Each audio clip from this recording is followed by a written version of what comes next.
The Rats in the Walls by H.P. Lovecraft. On July 16, 1923, I moved into Exham Priory after the last workman had finished his labours. The restoration had been a stupendous task, for little had remained of the deserted pile but a shell-like ruin. Yet because it had been the seat of my ancestors, I let no expense deter me.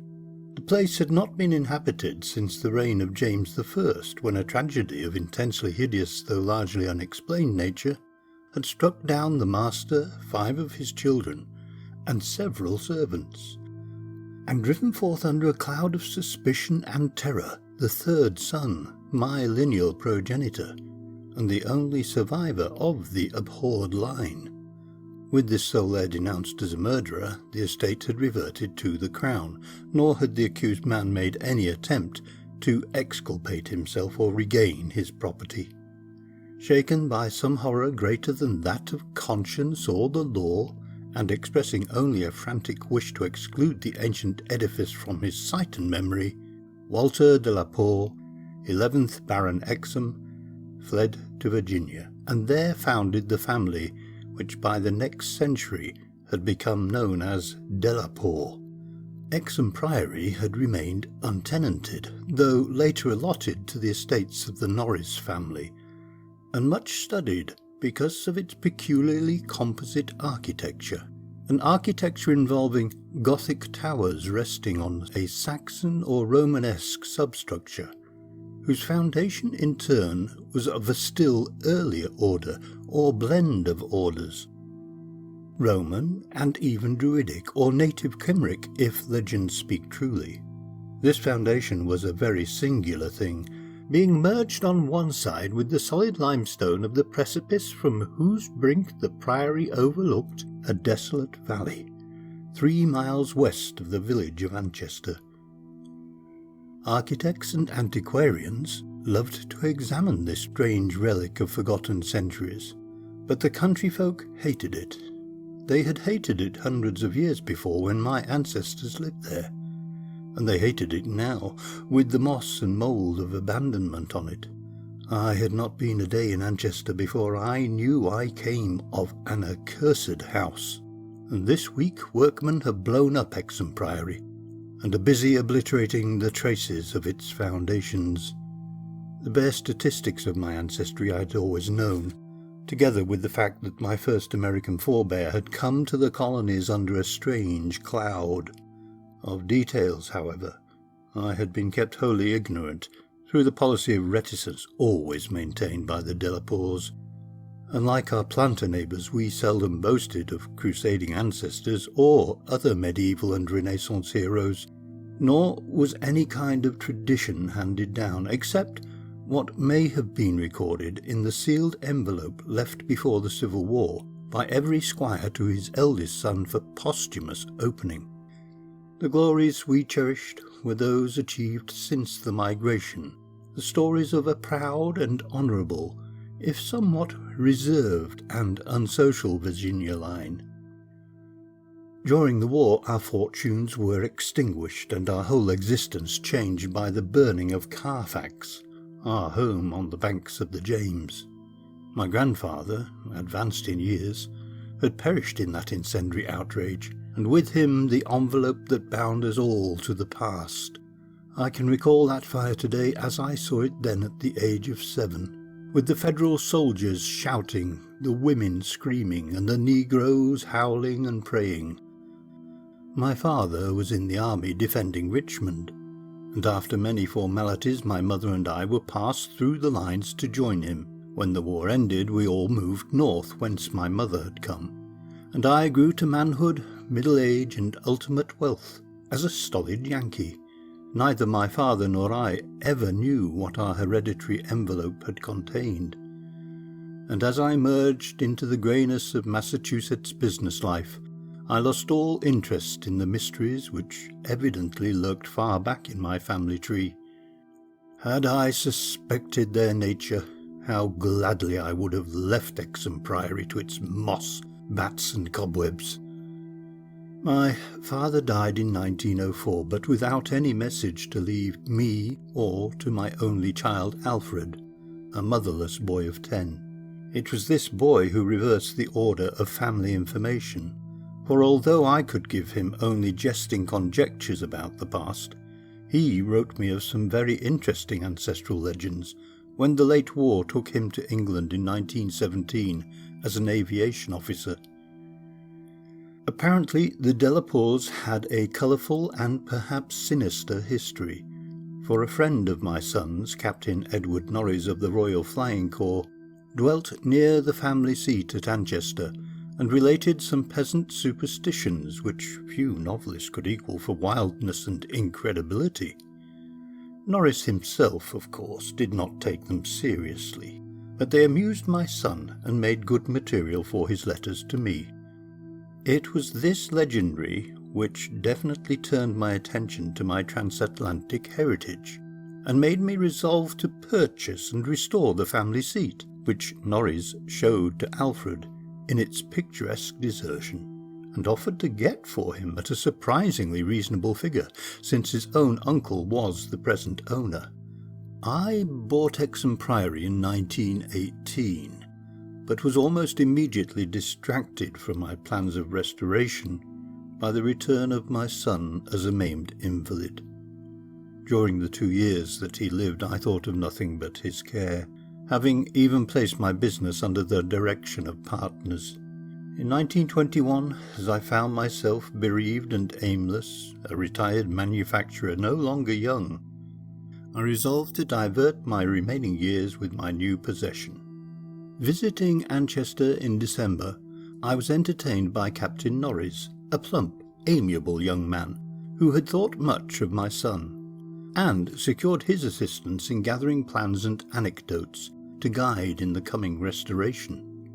Exham Priory itself I saw without emotion, a jumble of tottering medieval ruins covered with lichens and honeycombed with rooks' nests, perched perilously upon a precipice, and denuded of floors or other interior features, save the stone walls of the separate towers.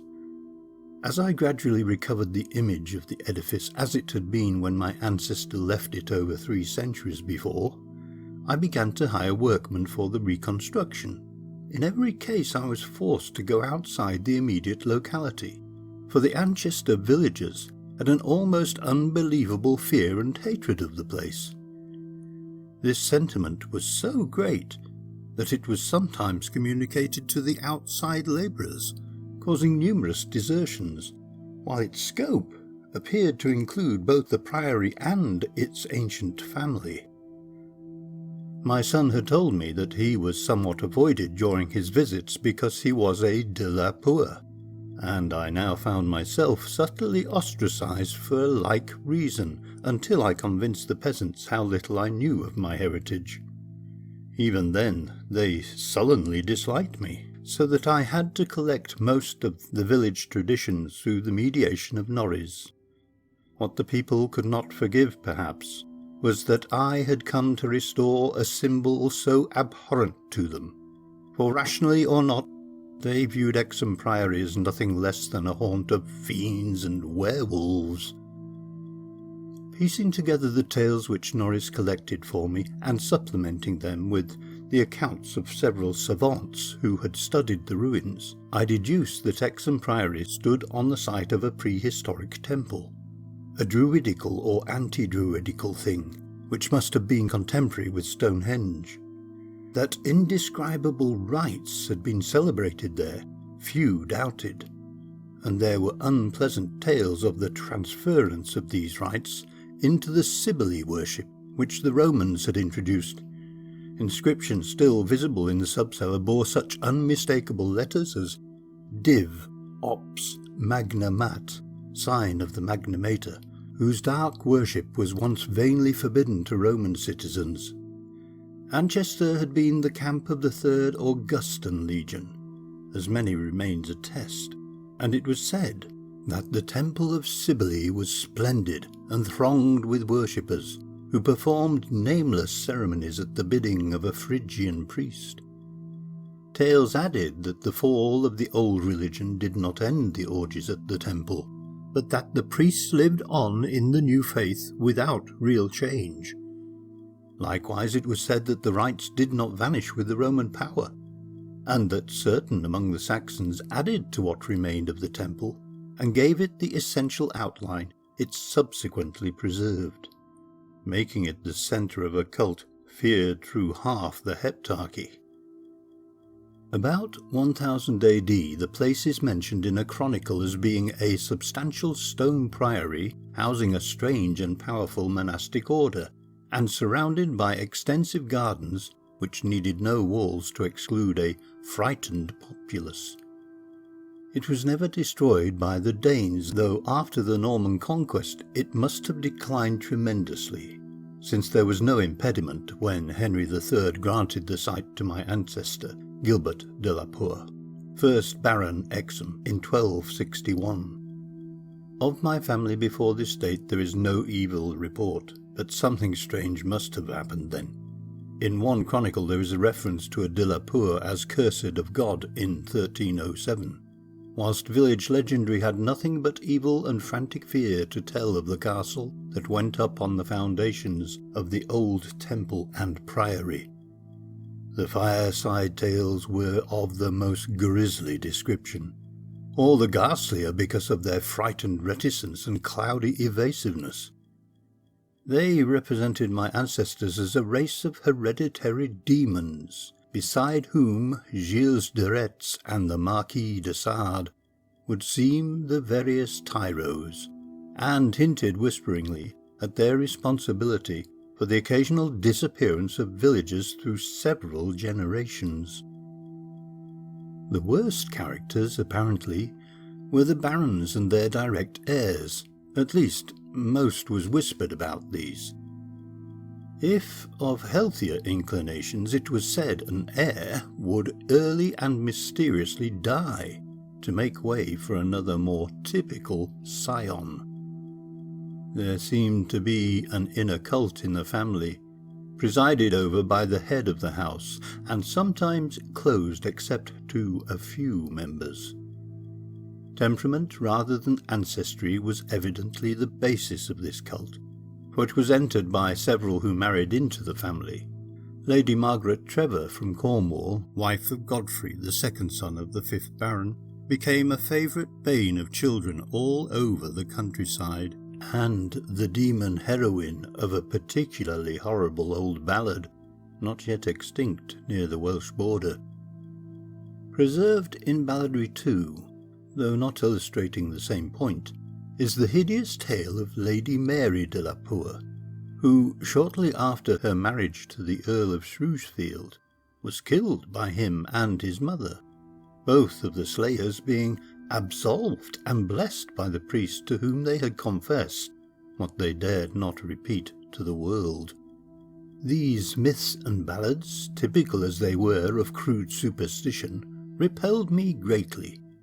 Their persistence and their application to so long a line of my ancestors were especially annoying, whilst the imputations of monstrous habits proved unpleasantly reminiscent of the one known scandal of my immediate forebears, the case of my cousin, young Randolph Delaporte of Carfax, who went among the Negroes and became a voodoo priest after he returned from the Mexican War.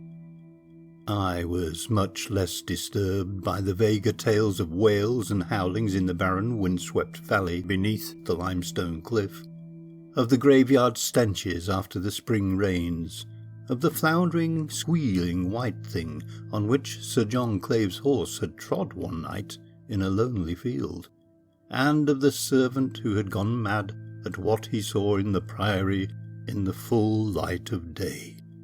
These things were hackneyed spectral lore, and I was at the time a pronounced sceptic. The accounts of vanished peasants were less to be dismissed, though not specifically significant in view of medieval custom. Prying curiosity meant death, and more than one severed head had been publicly shown on the bastions, now effaced, around Exham Priory. A few of the tales were exceedingly picturesque and made me wish I had learnt more of comparative mythology in my youth. There was, for instance, the belief that a legion of bat-winged devils kept witches' Sabbath each night at the priory. A legion whose sustenance might explain the disproportionate abundance of coarse vegetables harvested in the vast gardens. And, most vivid of all, there was the dramatic epic of the rats, the scampering army of obscene vermin which had burst forth from the castle 3 months after the tragedy that doomed it to desertion. The lean, filthy, ravenous army, which had swept all before it and devoured fowl, cats, dogs, hogs, sheep, and even 2 hapless human beings before its fury was spent. Around that unforgettable rodent army a whole separate cycle of myths revolves, for it scattered among the village homes and brought curses and horrors in its train. Such was the lore that assailed me as I pushed to completion with an elderly obstinacy the work of restoring my ancestral home. It must not be imagined for a moment that these tales formed my principal psychological environment. On the other hand, I was constantly praised and encouraged by Captain Norris and the antiquarians, who surrounded and aided me. When the task was done, over 2 years after its commencement, I viewed the great rooms, wainscoted walls, vaulted ceilings, mullioned windows, and broad staircases with a pride which fully compensated for the prodigious expense of the restoration. Every attribute of the Middle Ages was cunningly reproduced, and the new parts blended perfectly with the original walls and foundations. The seat of my fathers was complete, and I looked forward to redeeming at last the local fame of the line which ended in me. I would reside here permanently, and prove that a Delapour, for I had adopted again the original spelling of the name, need not be a fiend. My comfort was perhaps augmented by the fact that although Exham Priory was medievally fitted, its interior was in truth wholly new and free from old vermin and ghosts alike. As I have said, I moved in on July 16, 1923. My household consisted of 7 servants and 9 cats, of which latter species I am particularly fond. My eldest cat, Niggerman, was 7 years old and had come with me from my home in Bolton, Massachusetts. The others I had accumulated whilst living with Captain Norris' family during the restoration of the priory. For 5 days our routine proceeded with the utmost placidity, my time being spent mostly in the codification of old family data. I had now obtained some very circumstantial accounts of the final tragedy and flight of Walter de la Poer, which I conceived to be the probable contents of the hereditary paper lost in the fire at Carfax.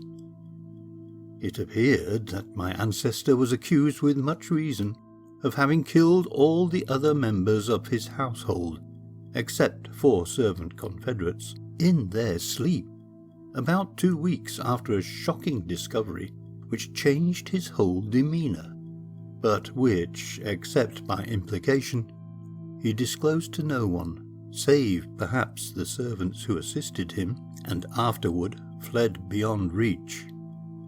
This deliberate slaughter, which included a father, 3 brothers and 2 sisters, was largely condoned by the villagers, and so slackly treated by the law that its perpetrator escaped, honoured, unharmed, and undisguised to Virginia. The general whispered sentiment being that he had purged the land of an immemorial curse. What discovery had prompted an act so terrible I could scarcely even conjecture. Walter de la Poer must have known for years the sinister tales about his family, so that this material could have given him no fresh impulse. Had he then witnessed some appalling ancient rite? or stumbled upon some frightful and revealing symbol in the priory or its vicinity. He was reputed to have been a shy, gentle youth in England. In Virginia he seemed not so much hard or bitter as harassed and apprehensive. He was spoken of in the diary of another gentleman adventurer, Francis Harley of Bellevue, as a man of unexampled justice, honour and delicacy. On July 22 occurred the first incident which, though lightly dismissed at the time, takes on a preternatural significance in relation to later events. It was so simple as to be almost negligible, and could not possibly have been noticed under the circumstances.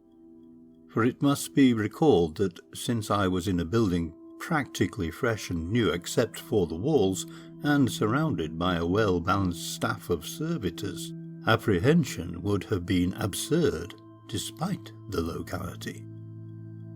What I afterward remembered is merely this, that my old black cat, whose moods I know so well, was undoubtedly alert and anxious to an extent wholly out of keeping with his natural character. He roved from room to room, restless and disturbed, and sniffed constantly about the walls which formed part of the old Gothic structure. I realise how trite this sounds, like the inevitable dog in the ghost story, which always growls before his master sees the sheeted figure. Yet I cannot consistently suppress it. The following day a servant complained of restlessness among all the cats in the house.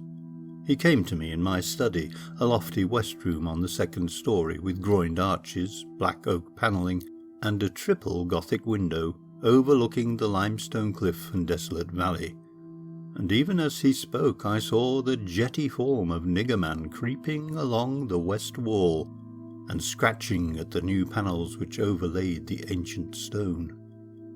I told the man that there must be some singular odour or emanation from the old stonework, imperceptible to human senses, but affecting the delicate organs of cats, even through the new woodwork.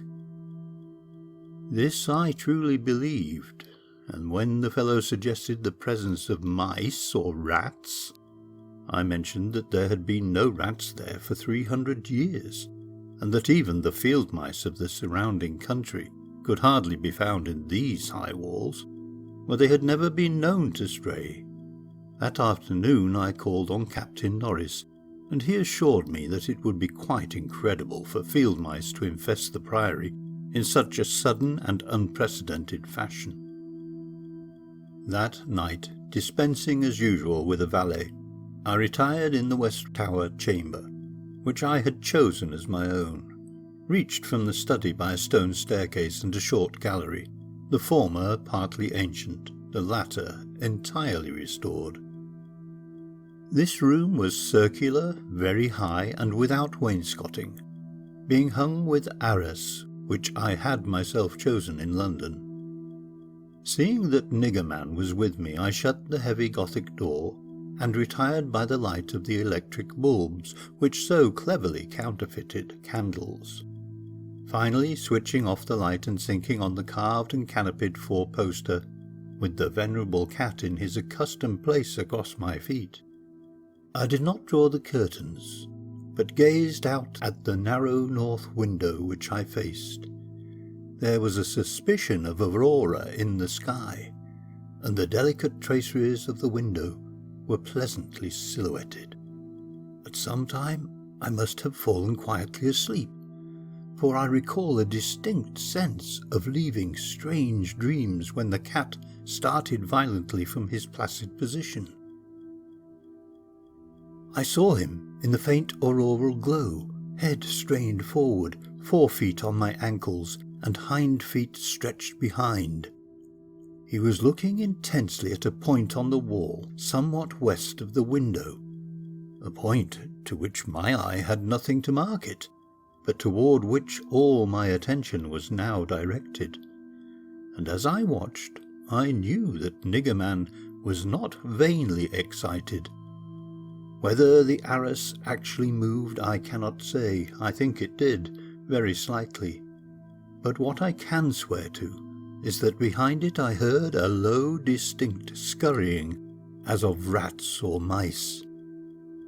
In a moment the cat had jumped bodily on the screening tapestry, bringing the affected section to the floor with his weight and exposing a damp ancient wall of stone, patched here and there by the restorers and devoid of any trace of rodent prowlers.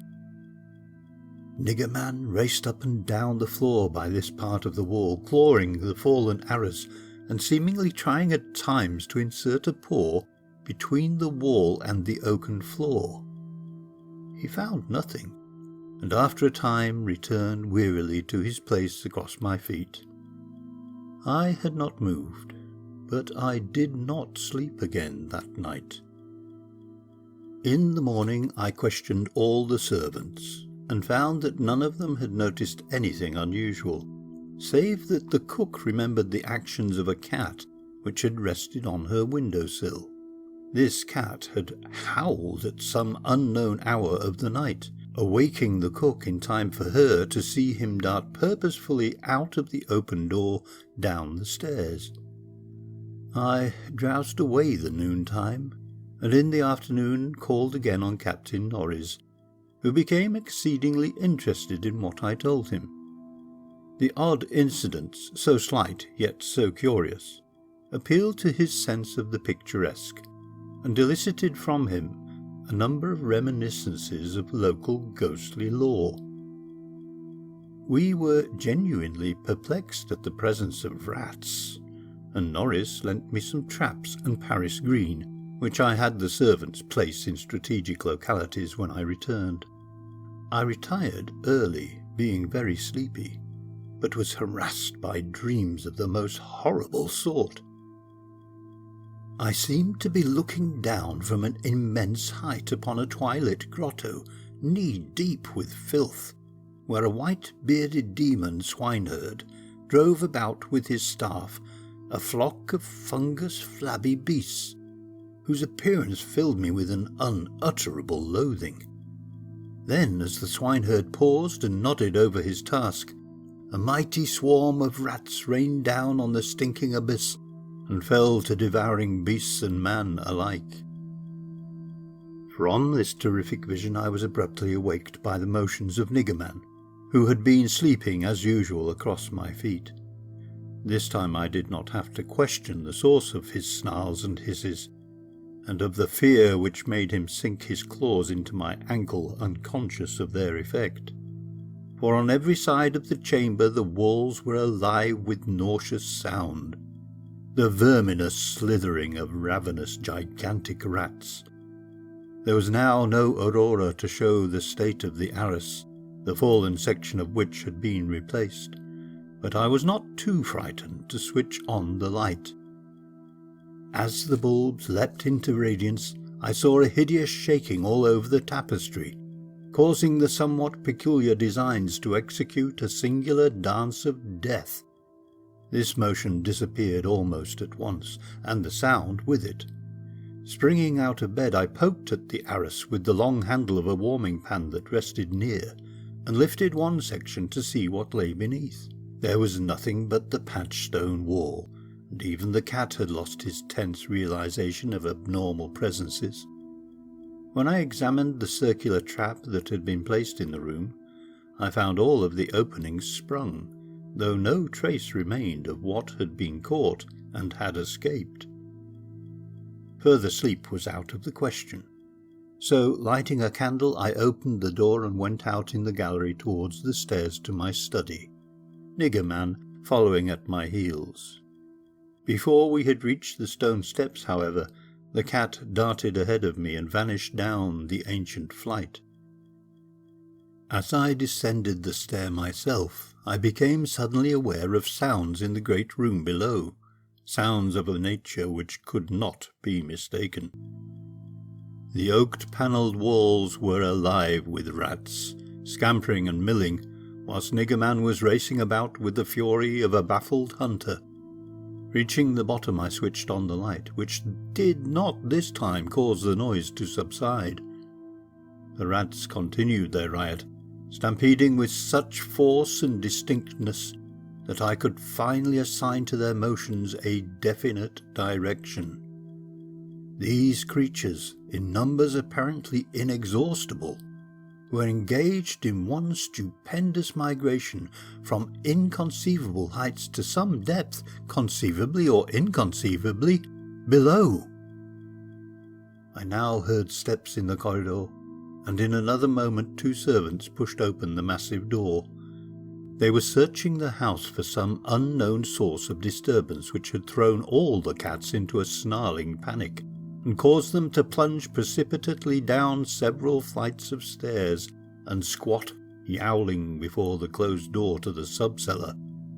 I asked them if they had heard the rats, but they replied in the negative, and when I turned to call their attention to the sounds in the panels, I realized that the noise had ceased. With the 2 men, I went down to the door of the sub-cellar, but found the cats already dispersed. Later I resolved to explore the crypt below, but for the present I merely made a round of the traps. All were sprung, yet all were tenantless. Satisfying myself that no one had heard the rats save the felines and me, I sat in my study till morning, thinking profoundly and recalling every scrap of legend I had unearthed concerning the building I inhabited. I slept some in the forenoon, leaning back in the one comfortable library chair which my medieval plan of furnishing could not banish. Later I telephoned to Captain Norris, who came over and helped me explore the sub-cellar. Absolutely nothing untoward was found, although we could not repress the thrill at the knowledge that this vault was built by Roman hands. Every low arch and massive pillar was Roman, not the debased Romanesque of the bungling Saxons, but the severe and harmonious classicism of the age of the Caesars. Indeed, the walls abounded with inscriptions familiar to the antiquarians who had repeatedly explored the place. Things like P. Gete, Pro Temp Donna, and El Praec, viz. Pontifi, Attis. The reference to Attis made me shiver, for I had read Catullus, and knew something of the hideous rites of the Eastern god, whose worship was so mixed with that of Cybele. Norris and I, by the light of lanterns, tried to interpret the odd and nearly effaced designs on certain irregularly rectangular blocks of stone, generally held to be altars, but could make nothing of them.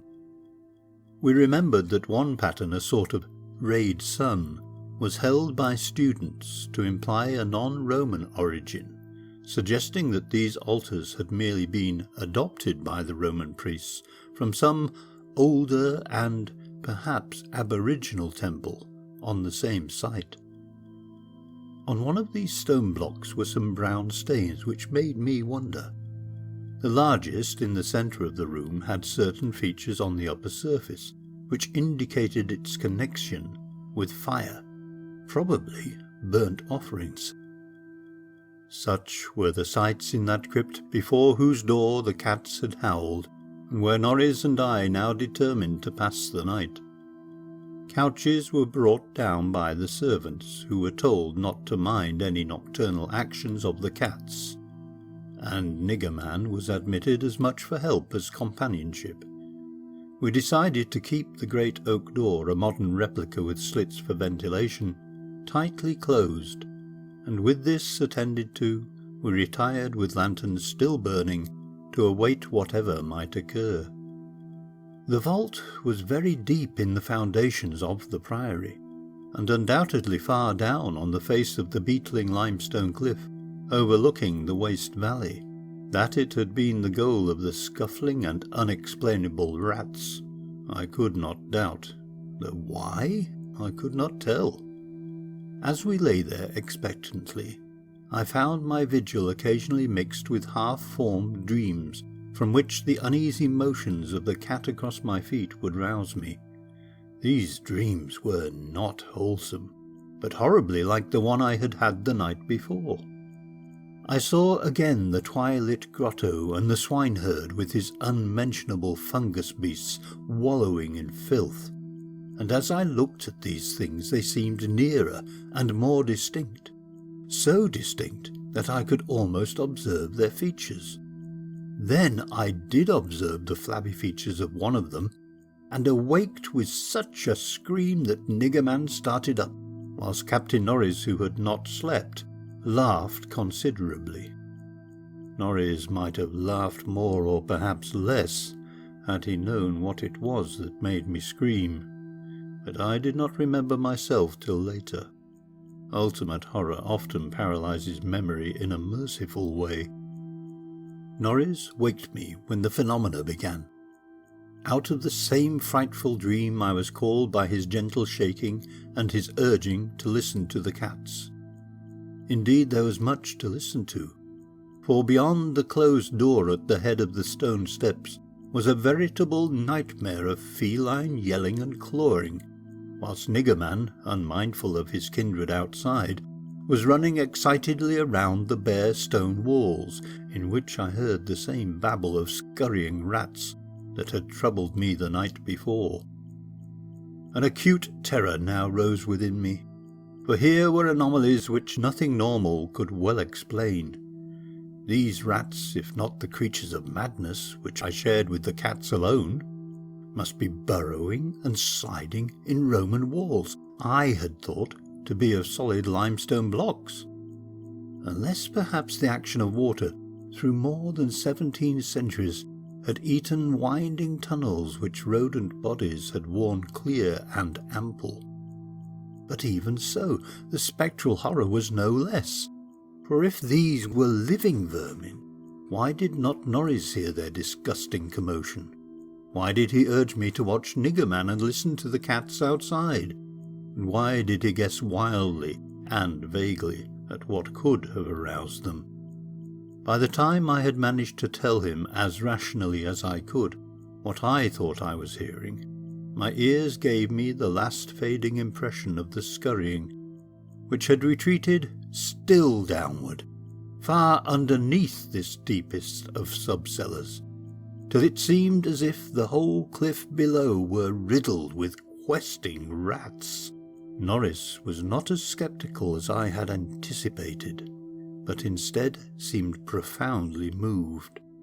He motioned to me to notice that the cats at the door had ceased their clamour, as if giving up the rats for lost, whilst Niggerman had a burst of renewed restlessness and was clawing frantically around the bottom of the large stone altar in the centre of the room, which was nearer Norris' couch than mine. My fear of the unknown was at this point very great. Something astounding had occurred, and I saw that Captain Norris, a younger, stouter, and presumably more naturally materialistic man, was affected fully as much as myself, perhaps because of his lifelong and intimate familiarity with local legend.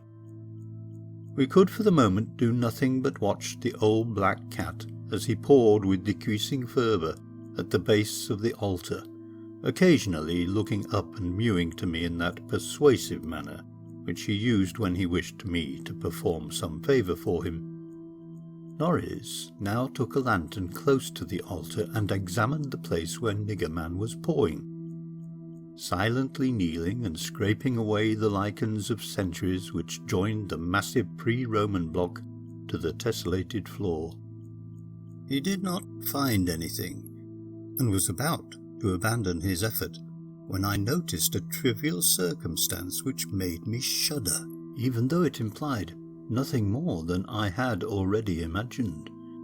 I told him of it, and we both looked at its almost imperceptible manifestation with the fixedness of fascinated discovery and acknowledgment.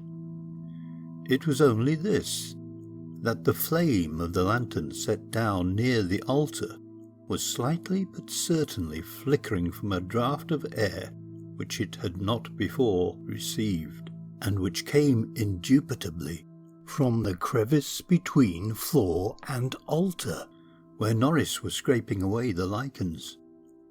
We spent the rest of the night in the brilliantly lighted study, nervously discussing what we should do next. The discovery that some vault, deeper than the deepest known masonry of the Romans, underlay this accursed pile, some vault, unsuspected by the curious antiquarians of 3 centuries, would have been sufficient to excite us, without any background of the sinister.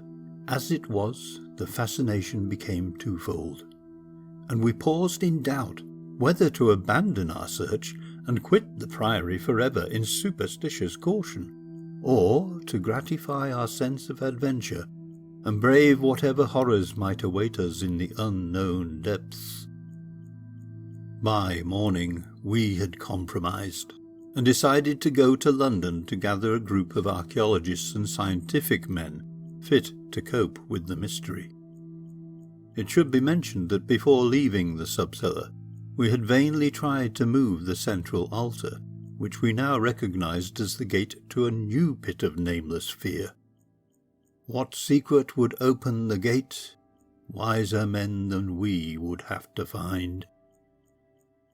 During many days in London, Captain Norris and I presented our facts, conjectures, and legendary anecdotes to 5 eminent authorities, all men who could be trusted to respect any family disclosures which future explorations might develop. We found most of them little disposed to scoff, but instead intensely interested and sincerely sympathetic.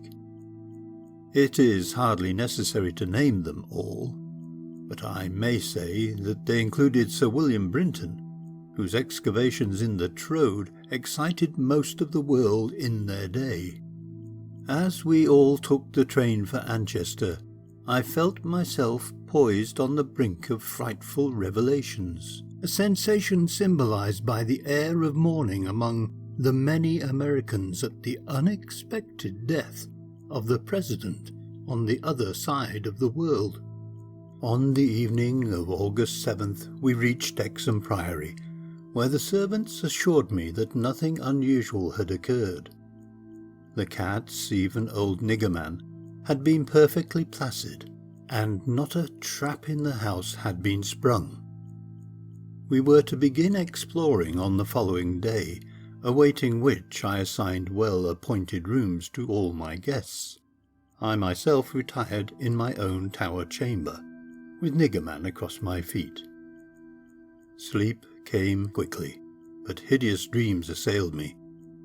There was a vision of a Roman feast like that of Trimalchio, with a horror in a covered platter.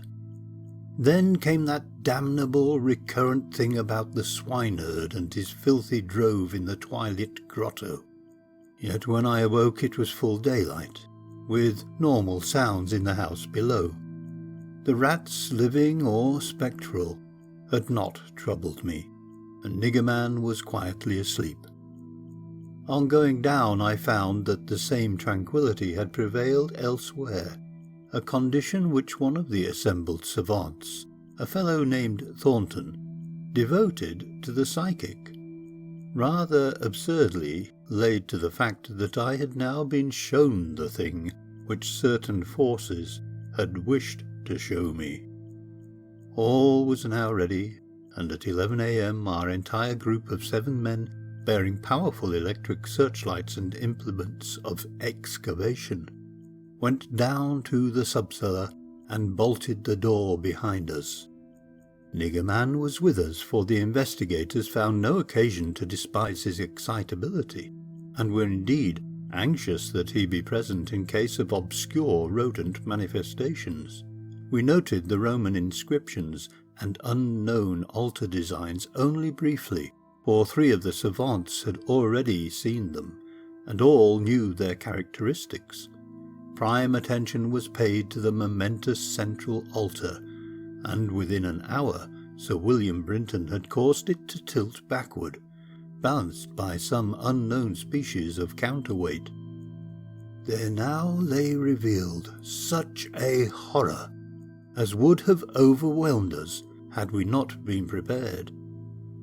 Through a nearly square opening in the tiled floor, sprawling on a flight of stone steps so prodigiously worn that it was little more than an inclined plane at the centre, was a ghastly array of human or semi-human bones.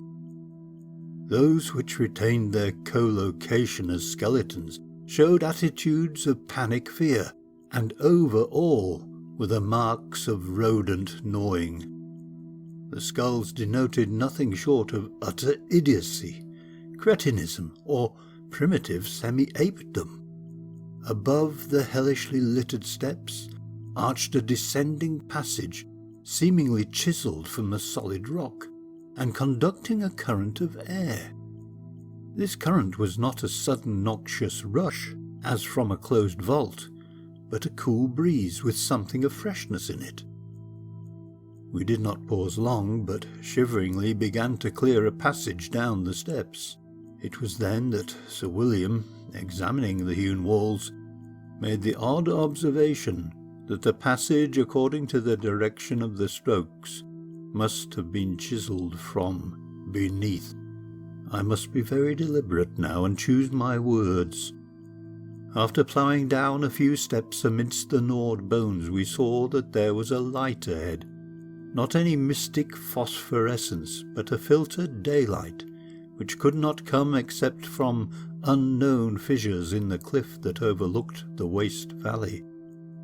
That such fissures had escaped notice from outside was hardly remarkable, for not only is the valley wholly uninhabited, but the cliff is so high and beetling that only an aeronaut could study its face in detail. A few steps more, and our breaths were literally snatched from us by what we saw, so literally that Thornton, the psychic investigator, actually fainted in the arms of the dazed man who stood behind him. Norris, his plump face utterly white and flabby, simply cried out inarticulately, whilst I think that what I did was to gasp or hiss and cover my eyes.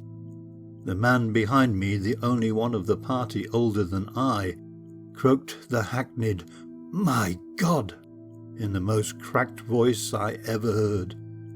Of 7 cultivated men, only Sir William Brinton retained his composure, a thing more to his credit because he led the party and must have seen the sight first. It was a twilit grotto of enormous height, stretching away farther than the eye could see, a subterraneous world of limitless mystery and horrible suggestion. There were buildings and other architectural remains. In one terrified glance I saw a weird pattern of tumuli, a savage circle of monoliths, a low-domed Roman ruin, a sprawling Saxon pile, and an early English edifice of wood. But all these were dwarfed by the ghoulish spectacle presented by the general surface of the ground. For yards about the steps extended an insane tangle of human bones, or bones at least as human as those on the steps. Like a foamy sea they stretched, some fallen apart, but others wholly or partly articulated as skeletons.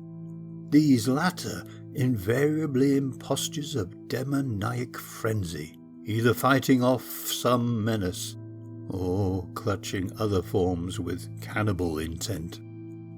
When Dr. Trask, the anthropologist, stooped to classify the skulls, he found a degraded mixture which utterly baffled him. They were mostly lower than the Piltdown man in the scale of evolution, but in every case definitely human. Many were of higher grade, and a very few were the skulls of supremely and sensitively developed types. All the bones were gnawed, mostly by rats, but somewhat by others of the half-human drove. Mixed with them were many tiny bones of rats, fallen members of the lethal army which closed the ancient epic. I wonder that any man among us lived and kept his sanity through that hideous day of discovery.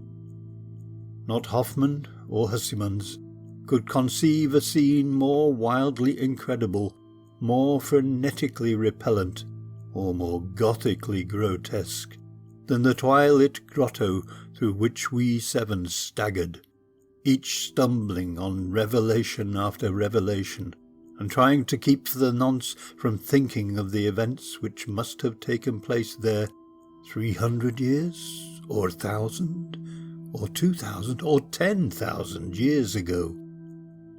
It was the antechamber of hell, and poor Thornton fainted again when Trask told him that some of the skeleton things must have descended as quadrupeds through the last 20 or more generations. Horror piled on horror as we began to interpret the architectural remains. The quadruped things, with their occasional recruits from the biped class, had been kept in stone pens, out of which they must have broken in their last delirium of hunger or rat fear. There had been great herds of them, evidently fattened on the coarse vegetables, whose remains could be found as a sort of poisonous ensilage at the bottom of huge stone bins older than Rome. I knew now why my ancestors had had such excessive gardens. Would to heaven I could forget. The purpose of the herds I did not have to ask. Sir William, standing with his searchlight in the Roman ruin, translated aloud the most shocking ritual I have ever known, and told of the diet of the antediluvian cult which the priests of Cybele found and mingled with their own. Norris, used as he was to the trenches, could not walk straight when he came out of the English building. It was a butcher shop and kitchen. He had expected that, but it was too much to see English implements in such a place, and to read familiar English graffiti there, some as recent as 1610. I could not go into that building whose demon activities were stopped only by the dagger of my ancestor Walter de la Poer. What I did venture to enter was the low Saxon building, whose oaken door had fallen, and there I found a terrible row of 10 stone cells with rusty bars. 3 had tenants, all skeletons of high grade, and on the bony finger of one I found a seal ring with my own coat of arms. Sir William found a vault with far older cells below the Roman chapel, but these cells were empty. Below them was a low crypt with cases of formerly arranged bones, some of them bearing terrible parallel inscriptions carved in Latin, Greek, and the tongue of Phrygia. Meanwhile, Dr. Trask had opened one of the prehistoric tumuli, and brought to light skulls which were slightly more human than a gorilla's, and which bore indescribable ideographic carvings. Through all this horror my cat stalked unperturbed. Once I saw him monstrously perched atop a mountain of bones, and wondered at the secrets that might lie behind his yellow eyes. Having grasped to some slight degree the frightful revelations of this twilit area, an area so hideously foreshadowed by my recurrent dream, we turned to that apparently boundless depth of midnight cavern, where no ray of light from the cliff could penetrate. We shall never know what sightless Stygian worlds yawn beyond the little distance we went, for it was decided that such secrets are not good for mankind. But there was plenty to engross us close at hand, for we had not gone far before the searchlights showed that accursed infinity of pits in which the rats had feasted, and whose sudden lack of replenishment had driven the ravenous rodent army first to turn on the living herds of starving things, and then to burst forth from the priory in that historic orgy of devastation which the peasants will never forget. God, those carrion black pits of sword-picked bones and opened skulls! Those nightmare chasms choked with the pithecanthropoid, Celtic, Roman and English bones of countless unhallowed centuries. Some of them were full, and none can say how deep they had once been. Others were still bottomless to our searchlights, and peopled by unnameable fancies. What, I thought, of the hapless rats that stumbled into such traps amidst the blackness of their quests in this grisly Tartarus? Once my foot slipped near a horribly yawning brink, and I had a moment of ecstatic fear. I must have been musing a long time, for I could not see any of the party but the plump Captain Norris. Then there came a sound from that inky, boundless farther distance that I thought I knew, and I saw my old black cat dart past me like a winged Egyptian god, straight into the illimitable gulf of the unknown. But I was not far behind, for there was no doubt after another second. It was the eldritch scurrying of those fiend-born rats, always questing for new horrors and determined to lead me on even unto those grinning caverns of earth's centre where Nyarlathotep, the mad, faceless god, howls blindly to the piping of two amorphous idiot flute players. My searchlight expired, but still I ran. I heard voices and yowls and echoes, but above all there gently rose that impious, insidious scurrying, gently rising as a stiff, bloated corpse gently rises above an oily river that flows under endless onyx bridges to a black and putrid sea. Something bumped into me, something soft and plump. It must have been the rats, the viscous, gelatinous, ravenous army that feast on the dead and the living. Why shouldn't rats eat a Delapour, as a Delapour eats forbidden things? The war ate my boy, damn them all, and the Yanks ate Carfax with flames and burnt Grandsire Delapour and the secret. No, I tell you, I am not that demon swineherd in the Twilight Grotto. It was not Edward Norris' fat face on that flabby fungus thing. Who says I am a Delapour? He lived, but my boy died. Shall a Norris hold the lands of a Delapour? It's voodoo, I tell you. That spotted snake.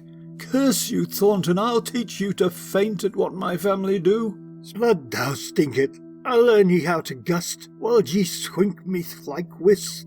Magna Mater, Attis, Dia ad aghads, ad adan, agus bas dunak ort, donas dolas ort, agus litsa. That is what they say I said when they found me in the blackness after 3 hours. Found me crouching in the blackness over the plump, half-eaten body of Captain Norris, with my own cap leaping and tearing at my throat.